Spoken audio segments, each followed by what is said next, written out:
Hey, welcome back to Daily Flash. Mitch English along with Ray's past guest. Time to jump into the hood, the parenthood, that is. With school back in session, what should be a joyful time for most kids can actually sometimes mean increased worry, tension, even concern. We got 4 steps to help your kids deal with back-to-school anxiety.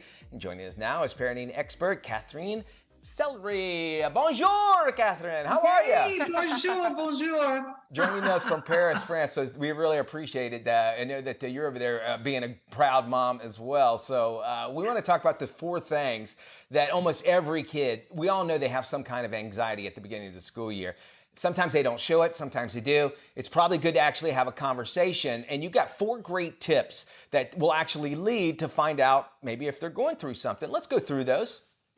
Absolutely. So talk about it. Number 1, the first day back to school, especially when starting at a new school, is an uncertain time for kids. And the truth is, starting a new grade or even new experiences can be scary. So help your kids verbalize exactly what's going on for them. Worries and fears seem so much bigger and scarier when you don't talk about it. And resist the urge to downplay your kids' fears to protect them. Honesty is always the best policy. Assure them, however, that they're capable of dealing with the challenges that a new school year brings and that you'll be there to assist them should they need it. Is there a good time maybe to share maybe a life experience that they had when they were scared as well? Does that bring you to their level? For sure. All those connecting things that acknowledge that, hey, I get it. It is hard. Yeah. I've been through this too. Yeah, lets them know that everything's going to be okay in the end. Second, you say is focus on the positive, which sometimes it's hard to do that, man. Tell me how you do that. It really is. Yeah, but reframing negative thoughts is a life skill. And you might as well start when they really need it as kids. So positive, focusing on the positive and what your kids can look forward to when they're anxious about the new school year is so good for them to learn. So reminding them that they'll be with their friends, if they're struggling with the new school, taking a minute to look into new activities and clubs that are being offered, having them pick something out that excites them.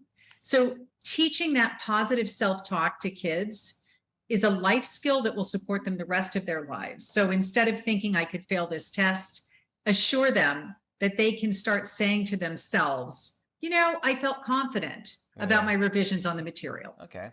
Familiarity is such a big thing for kids. They want to make sure they know that the next day everything's going to be there. And you say building a routine is going to help them get into that mode. Explain about that a little bit more, and also kind of talk about what about kids of divorced parents where maybe they do one thing at one house and maybe something different. How do you work that out?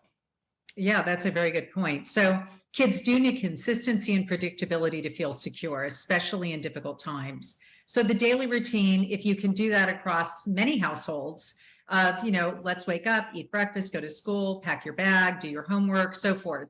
Help them find time in the day to do something that they just enjoy, have fun, and add time to debrief with your children so that you can tune in, and check in to see how they're adjusting. And if you can do that, if you're dealing with 2 households that are co-parenting and they can maintain those same routines at both households, that's going to make a world of difference. Yeah. Okay. Yeah, that makes complete sense. So maybe having a communication between mom and dad. So very good. Finally, exhibit peaceful energy. Kids pick up on things more, I think, than adults do. Would you agree with that? Oh, they're so sensitive. I mean, adults can become desensitized. Children are still sensitive. Right. And they're quick to mirror what their parents are feeling. So if you're overly anxious, they will be too. So do your best to exhibit calmness and confidence when talking about things that make your children anxious. And it really helps also if you have that look in your eye of, hey, I believe in you. Right now you may not believe in you, but I believe in you. You've got this. Yeah, and that's all that they want. And then once they, I would imagine, accomplish a goal, they'll go, well, mom was right or dad was right. They did believe in I feel really good about myself. Yeah, I love that. Yeah, it's a feather in their cap. All right. Well, we want kids to have a healthy back-to-school transition. Katherine, thank you so much for joining us. We'll have this interview on our website. And for more information and get a free parenting book, you can check out Katherine's website as well, freeparentingbook.com. You do such a great job. We love becoming better parents with you. Thank you so much, Katherine. Thank you, guys. Have a great day. You too.